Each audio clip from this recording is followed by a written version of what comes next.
आपण प्रश्न उपस्थित करता की सरकारचा प्रतिनिधी त्या कुटुंबाला भेट द्यायला गेला नाही, जिल्हाधिकारी तहसीलदार गेले, सरकारने मदत केली,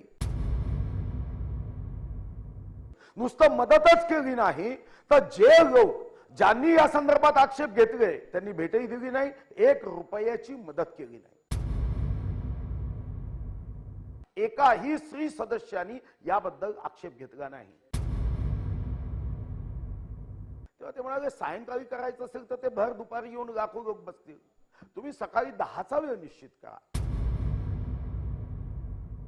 हवामान खात्याने दिली की साधारणतः 34 डिग्री असेल, पण दुर्दैवाने त्या दिवशी ह्युमिडिटी आणि उष्णता ही 38च्या वरती गेली। 4000 बेड्सची व्यवस्था करण्यात आली, 630 बेड्स हे 8 रुग्णालयामध्ये राखीव होत्या आणि या व्यवस्था स्त्री सदस्यांसोबत एकत्रित येऊन केल्या। डॉक्टर्स 310 होते, परिचारिका 150, फार्मासिस्ट 150, मदतनीस 600, औषधाची मुबलक व्यवस्था, रुग्णवाहिका 76। मी यासाठी आकडे सांगतोय, संयम ठेवा की न्यायमूर्ती किंवा सेवानिवृत्त न्यायमूर्तीच्या माध्यमातून चौकशी करण्याची आपली महाराष्ट्राची काय पद्धत परंपरा आहे। तर आपल्या राज्यामध्ये या अगोदर अशा अनेक घटना झाल्यात ज्याच्यामध्ये काही मानवी दोषांनी आहे, काही नैसर्गिक, ज्यामध्ये साधारणतः आपण अशा पद्धतीने कोणतीही चौकशी करत नाही। उदाहरण 6 नोव्हेंबर 2021 नगर जिल्हा रुग्णालयामध्ये आग लागून 11 रुग्णाचा मृत्यू झाला। आपण न्यायालयीन चौकशी नाही केली, कारण यामध्ये न्यायालयीन चौकशीचा उद्धव ठाकरे साहेबांना जेव्हा मागणी केली तेव्हा कोणताही आदेश दिलेला नाही। ऐकून डॉक्टर झाकीर हुसेन रुग्णालय नाशिक दुर्घटना म्हणून आपण केलं, ही झाली 21 एप्रिल 2021। यामध्ये ऑक्सिजन टँक लिकेज झाली, आपण त्याला दुर्दैवी आणि नैसर्गिक आपत्ती नाही सन्माननीय मंत्री महोदय, सन्माननीय मंत्री महोदय, या स्पेसिफिक प्रश्नावर घ्या ना। तुम्ही न्यायालयीन सभापती महोदया, न्यायालयीन चौकशीच्या संदर्भामध्ये प्रश्न विचारला तर मला उत्तर त्याचा तर्क, तुमची हरकत घेतली लक्षात, खाली बसा। सभापती महोदया, मला जर असा प्रश्न केला, या प्रश्नाची उत्तर घ्या। न्यायालयीन चौकशी का केली जात नाही त्याचा संदर्भ तर द्यावा लागेल।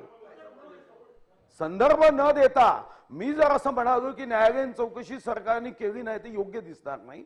जनतेपर्यंत कारण नसताना संदिग्धता निर्माण केली जाईल। PIL सुद्धा दाखल करण्यात आली, हायकोर्टाने सुद्धा PIL फेटाळली या कारणासाठी की यामध्ये वस्तुनिष्ठ अहवाल यावा, सत्यनिष्ठ अहवाल यावा, ज्यांना कोणाला सूचना करायच्या आहे या संदर्भात मत मांडता यावं।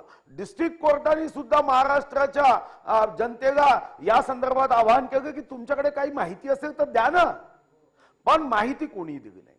आपण प्रश्न उपस्थित करता की सरकारचा प्रतिनिधी त्या कुटुंबाला भेट द्यायला गेला नाही, जिल्हाधिकारी तहसीलदार गेले, सरकारने मदत केली।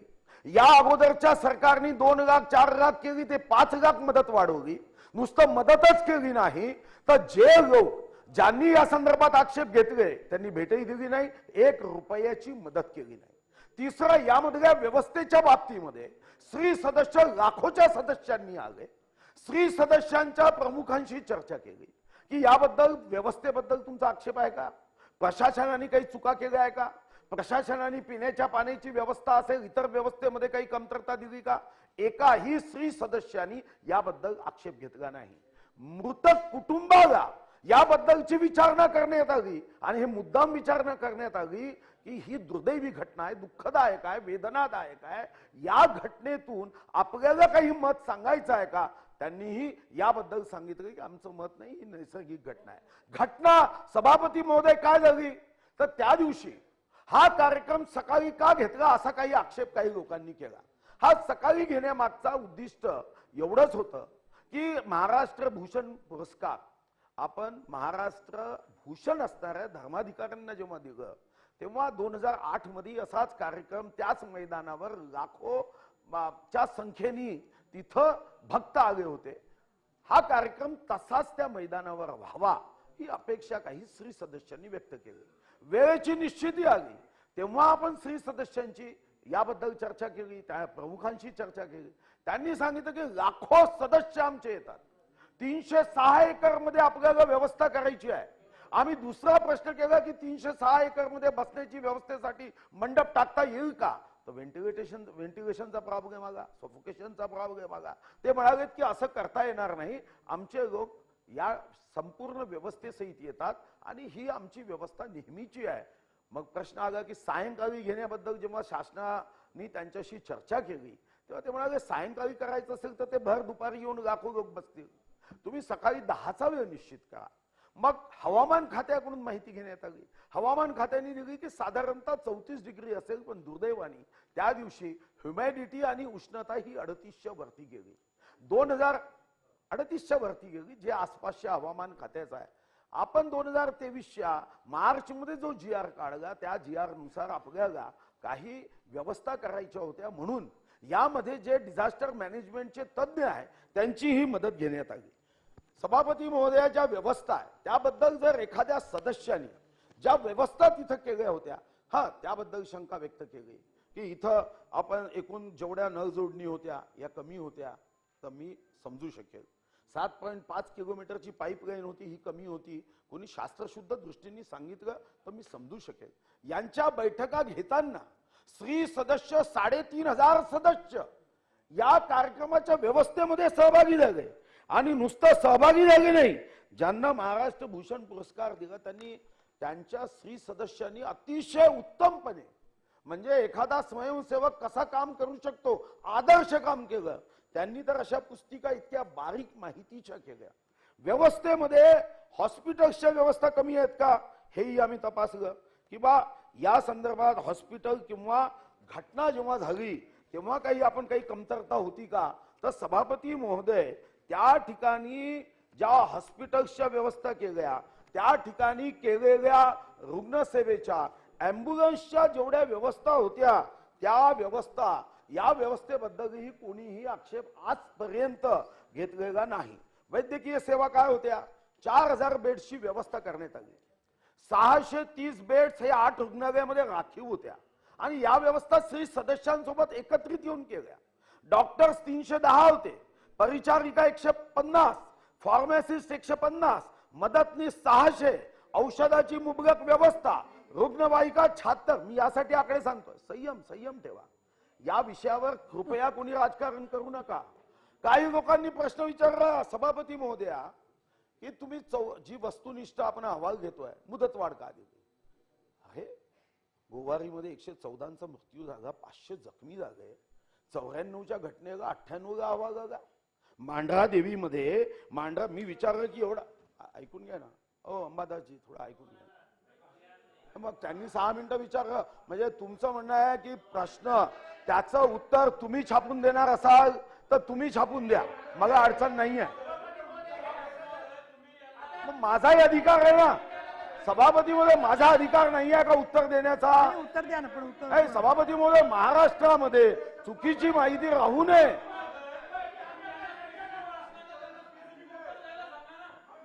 मी सांगितलं त्यांना, त्याच्यावर सांगतोय ना पूर्ण विरोधी पक्ष नेते महोदय, हे पहा आता तुम्ही तिघं जरा खाली बसा. हे पहा विरोधी पक्ष, हे पहा प्रश्न विचारताना 5 मिनिटं झाले म्हणून मी भाई जगतापांना थांबवलं, परंतु उत्तर द्यायला त्यांचं पूर्ण तर ऐकून घ्या तुम्ही मंत्री महोदयांचं, त्याच्यानंतर उभे राहा. तुम्हाला मग उत्तर ऐकायचं नाही असं गृहीत धरू का मी? मग पूर्ण उत्तर ऐका. ते काय बोलले, संवेदनशील विषय, सबुरी ठेवा. तर या संवेदनशील विषयामध्ये उत्तरही ऐकायचं नसेल तर मग आश्चर्य आहे. नाही, मग तुम्ही सांगा. सन्माननीय मंत्री महोदय आपण उत्तर पूर्ण करा. सन्माननीय मंत्री महोदय आपण पूर्ण करा. सन्माननीय मंत्री महोदय, मी एकच उत्तर देतो. सन्माननीय मंत्री महोदय आता प्रश्न बोला आणि उत्तर पूर्ण. चेंगराचेंगरीचा एक व्हिडिओ सभापती महोदय, हे किती महाराष्ट्राच्या राजकारणाचा आपण स्तर किती कमी झाला. एका नेत्याने चेंगराचेंगरीचा व्हिडिओ टाकला, कुठचा, त्या चेंगराचेंगरीचा नव्हता, तो युट्यूब मधून काढला. हे काही योग्य आहे? चेंगराचेंगरीच्या संदर्भात पोलीस विभागाकडून पुन्हा माहिती घेतली की या व्हिडिओचं काही तथ्य आहे का. पोस्टमॉर्टम मध्ये चेंगराचेंगरीचा संबंध आला आहे का? कुठं जखमा झाल्या आहे का? कुठे एखादा व्यक्ती जो हॉस्पिटलमध्ये ऍडमिट झाला त्याला काही जखमा आहे का? त्यांनी काही चेंगराचेंगरी झाली हे सांगितलं का? दुःख याचं आहे, एकानेही चेंगराचेंगरी झाली, आम्ही चेंगराचेंगरीत जखमी झालो, चेंगराचेंगरीत आम्ही इथं असं सांगितलं नाही, पण एका मोठ्या नेत्यांनी व्हिडिओ टाकला.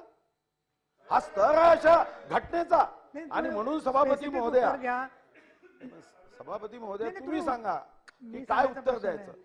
असं आहे सभापती महोदया, दुर्दैवी घटनेचं राजकारण होऊ नये एवढी माझी विनंती आहे. तुम्हाला स्पेसिफिक एखाद्या विषयामध्ये कमतरता असेल, उणीव असेल, तुम्ही प्रश्न विचारा, मी ती उणीव सांगेल. आता कार्यक्रम तुम्ही दुपारी का घेतला? तुम्ही सांगितलं की तो जर संध्याकाळी घेतला असता तर श्री सदस्यांची मागणी होती की तो 10 वाजता घ्या, रात्री मैदानामध्ये लोक येतील. 306 एकरचा मंडप टाकता आला असता का? तर टाकता आला नसता, कारण तिथं व्हेंटिलेशन आणि सफिकेशनचा प्रश्न निर्माण झाला असता. आता दुर्दैवी घटना आहे, तुम्हाला स्पेसिफिक अशा घटनांबद्दल काही सूचना करायची असेल, तुम्हाला वाटलं काही उणीव आहे, तर निश्चितपणे शासन तुमच्या या सूचनेचं स्वागत करेल. भविष्यात अशी घटना होऊ नये याची काळजी घेईल. पण आपण त्याचं राजकारण जर केलं तर हे उत्तम नाही. सन्माननीय विरोधी पक्षनेते अंबादास दानवे, विरोधी पक्षनेते अंबादास दानवे. नाही, भाई 33 जगताप, कोटी जरा खर्च थांबा. झालेला नाही. किती खर्च झाला हा मी पटलावर ठेवी. विरोधी पक्षनेते अंबादास दानवे, चला विचारा. सभापती महोदय धन्यवाद. आता सुधीर भाऊनी जे उत्तर दिले, खरं तर याला गृहमंत्री पाहिजे, कारण हा विषय कायदा म्हणजे गृह विभागाचा पण आहे. कारण अपमृत्यूचा गुन्हा दाखल झालेला आहे, त्याच्या तपासानंतर आता सुधीर भाऊने सांगितलं की हॉस्पिटल होतं, मी तिथे गेलो होतो. हॉस्पिटल कुठं व्यवस्था झाली, काही जण टाटा कॅन्सर हॉस्पिटलमध्ये केले, कॅन्सर हॉस्पिटलमध्ये याच्यावर कोणता उपचारच होत नाही. मग MGM मध्ये जावं लागलं. यांनी 3000 बेड, एवढ्या नर्सेस, एवढे डॉक्टर ठेवले, ते कुठे होते? त्याच्यानंतर एक तर खरं तर हा विचाराला एक पुरस्कार होता. हा कार्यक्रम सरकारने ठेवला होता की त्या संस्थेने ठेवला होता, हा प्रश्न आहे. सुधीर भाऊनी सगळ्या संस्थेचं हे, यांनी ही व्यवस्था, एवढे लोक होते, तेवढे लोक होते सांगितलेलं आहे. जर एखाद्या राजकीय पक्षाने किंवा खाजगी संस्थेने असा कार्यक्रम ठेवला असता आणि एवढ्या लोकांचा जर बळी केला असता, सरकारने काय केलं असतं? सरकारने हे केलं असतं का त्याला सेक्युरेल एखाद्या खाजगी संस्थेला? मी म्हणतो एखाद्या राजकीय पक्षाने ठेवला असता किंवा खाजगी संस्थेनं असा कार्यक्रम ठेवला असता आणि त्या कार्यक्रमात जर एवढ्या लोकांचा बळी गेला असता तर सरकारने ते सेक्युअर केलं असतं का? हा माझा या निमित्तानं प्रश्न आहे. हॉस्पिटलची व्यवस्था जर बघितलं तर सगळे टाटा कॅन्सरमध्ये प्राथमिक उपचार करण्यासाठी लोक गेले होते, नंतर MGM मध्ये गेले होते लोक. श्री सेवकांची एक शिकवण अशी की ती कोणत्याही विषयावर एक शब्द सुद्धा बोलत नाही. श्री सेवकांना ज्यावेळेस आपण भेटलो, त्यांचा जे संस्कार आहे त्यांच्यावर आचार्य धर्माधिकाऱ्यांचे, या संस्कारानुसार या सेवकापैकी एकही व्यक्ती साधी तक्रार सुद्धा करत नाही. जो गेला त्याचे नातेवाईक सुद्धा बोलत नाही, जो जखमी होता तो सुद्धा बोलत नाही, आणि म्हणून तक्रार कोणी केली नाही म्हणून आपण काही करायचंच नाही का? हा माझा प्रश्न आहे. आणि म्हणून खर्चाचा विषय एक वेगळा विषय आहे. 25 लाखाचा पुरस्कार आहे, 14 कोटीचा खर्च आहे, ठीक आहे, त्याच्याविषयी मी जात नाही. परंतु या 14 लोकांच्या उष्माघाताच्या बळीला सरकार पूर्णपणे जबाबदार आहे. जी समिती नेमलेली आहे, ही समितीला सुद्धा वारंवार मुदतवाढ दिली जाते. परंतु माझा हा प्रश्न आहे की या संदर्भात अपमृत्यूचा गुन्हा दाखल झाल्यानंतर मी सदोष मनुष्यवधाचा, सगळ्यात आधी अपमृत्यू झाल्यानंतर सदोष मनुष्यवधाचा, मला वाटतं हा सांस्कृतिक विभागाचा विषय नाही, हा गृह विभागाचा विषय आहे. खरं तर आपल्या विधानसभाच्या सचिवालयाने याला गृह विभागाला सुद्धा बोलवायला पाहिजे होतं. हा काय फक्त सांस्कृतिक विभागाचा, फक्त कार्यक्रमापुरता विषय सांस्कृतिक विभागाचा आहे.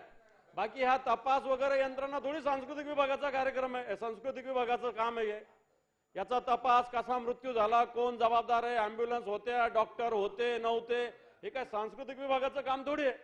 आणि म्हणून याच्यावर मला असं वाटतं गृह विभागाने सुद्धा उत्तर दिलं पाहिजे. ही माझी आपल्या मार्फत, हे गृह विभागाकडून आपण उत्तर देणार का, माझा प्रश्न. सांस्कृतिक विभागाचा फक्त कार्यक्रमापुरता होता. सांस्कृतिक विभागाचे जे जबाबदार अधिकारी यांच्यावर गुन्हे दाखल झालेच पाहिजे. मग तसं सांगा, मग याच्यावर याच्यावर पण बोला. पोलीस स्टेशन मध्ये गुन्हा दाखल आहे का, त्याचा तपास झाला का, त्याच्यावरही बोला. सभापती महोदय, मी सन्माननीय विरोधी पक्ष नेत्यांना एक माहिती मुद्दाम सांगेल की तुम्हाला जर गृह विभागाचा प्रश्न विचारायचा होताच तर तुमचा प्रश्न नाही, त्यांनी नाही, तुम्ही प्रश्न विचारताना आपण जो फॉर्म भरतो त्यामध्ये तुम्ही तो गृह विभागाचा विचारायला हवा होता. तुम्ही प्रश्न विचारताना कदाचित मग तुम्ही तुमच्या वाचण्यात राहिलं असेल, तुम्ही नाही तुम्ही नाही, सांस्कृतिक दिलेलं कार्य असतं. विभाग उत्तर देईल का विचारायला. तर विरोधी पक्ष नेत्यांनी जर ही सुधारणा प्रश्न देतो केली त्या असती कुठल्या विभागाला लिहून म्हणजे देतं ना आपलं की बा गृह विभागाने उत्तर द्यावं तर गृह विभागाने दिलं असतं. आता तुम्ही सांस्कृतिक कार्य विभागाला उत्तर विचारलं. हे पहा, मला सचिवांनी पण अवगत केलंय आणि मी पण स्वतः अनेक वर्ष सभागृहात आहे. आपण कुणाला प्रश्न उद्देशून आहे हे आपल्या त्याच्यानं स्वतःच्या आपण फॉर्म वरती आपण भरतो आणि देतो. हा. मग आता दानवे तुम्ही एक वेगळा प्रश्न हा. गृह विभागाला विचारू शकता अजून. नाही मग गृह विभागाला अल्पसूचना त्यांनी प्रश्न. चर्चा उपस्थित करावी, पण माझा प्रश्न विचारला आणि उत्तर त्यांना द्यायला गावलं तर मला वाटतं की तसं उत्तर आपल्या विधिमंडळाच्या कामकाजात देता येत नाही. नंबर 2, ते म्हणाले की बा श्री सदस्य जे आहेत ते म्हणाले की बा ते तक्रार करत नाही. पण सन्माननीय विरोधी पक्ष नेते महोदय, त्यांना आपण तक्रार विचारली नाही, त्यांना व्यवस्थेबद्दल काही सूचना आहे का हे विचारलं.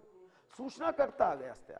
नंबर 3, आपण दवाखान्याची जे सांगितलं, माननीय मुख्यमंत्र्यांनी स्वतः भेट दिली आणि मी विरोधी पक्ष नेत्यांना मुद्दाम सांगेल की स्वतः म्हणजे मुख्यमंत्री महोदयांचं तेव्हा मी बघितलं की त्यांची धर्मपत्नी आणि मुलगा दोघेही तेवढा वेळ उन्हात बसले होते, कडक उन्हात. आणि म्हणून भावना कोणाचीच असा प्रसंग व्हावाशी नव्हती, असं कोणालाही कसं वाटणार आहे. आणि म्हणून मग PIL मध्ये हायकोर्टाने अतिशय स्पष्टपणे मुद्दे मांडत ती पेटाळली. कारण याच्यामध्ये आपण कधीच म्हणजे याच्यामधलं सर्वात चांगलं भाषण हे स्वर्गीय RR पाटलांचं मांढरा देवीच्या वेळचं आहे 31 मार्च 2005 मध्ये, की सभागृहाने आणि सभागृहाच्या सदस्यांनी अशा घटनेत कसं वागावं. ते असं म्हणतात की अशी घटना घडल्यानंतर सत्तेमध्ये असलेल्या लोकांवर दोषारोप केले जातात. या ठिकाणी सत्ताधारी पक्षाप्रमाणे विरोधी पक्षाचे सुद्धा लोक आले होते. त्यांनी या घटनेकडे राजकारणाच्या दृष्टिकोनातून न पाहता मानवतेच्या दृष्टिकोनातून पाहिले. ज्यावेळी माणसाच्या जीवन मरणाचा प्रश्न येतो त्यावेळी राजकारण व पक्षभेद विसरून सर्वांनी आपापल्या परीने मदत करण्याचा प्रयत्न केला पाहिजे. आणि ते पुढे म्हणतात की मी विरोधी पक्षाला मनापासून धन्यवाद देतो की त्यांनी राजकारण केलं नाही. या मांढरा देवीमध्ये इतके मृत्यू जेव्हा झाले तेव्हा विरोधी पक्ष म्हणजे खडसे साहेब लक्ष नाही, खडसे साहेब तेव्हा विरोधी पक्ष नेते होते. तेव्हा RR पाटील साहेबांनी स्वर्गीय मांढरा देवीच्या घटनेमध्ये अतिशय मोठे म्हणजे 293 मृत्यू झाले होते. पण विरोधी पक्ष म्हणून त्याचा आपण कोणीही राजकारण केलं नाही याचं कौतुक केलं. सचिनजी, मला असं वाटतं की अशा घटनांमध्ये स्वर्गीय RR पाटलांनी जे सांगितलं आपण केलं. हा काही उणीवा आहे का, काही त्रुट्या असेल तर ते वर्तमानपत्राच्या बातम्यांवरून न सांगता वस्तुनिष्ठ सांगितलं तर त्या सूचनांचं हृदयापासून सरकार संवेदनशीलतेने स्वागतही करेल आणि तुमच्या या सूचनेचा भविष्यामध्ये सन्मानही होईल. समितीमध्ये वस्तुनिष्ठ अहवाल यावा, सत्यनिष्ठ अहवाल यावा. राज्यामध्ये अशा कार्यक्रमात पुन्हा कधीही कोणत्या घटना होऊ नये या भावनेने व्यवस्था केली जात आहे. एवढीच माझी विनंती.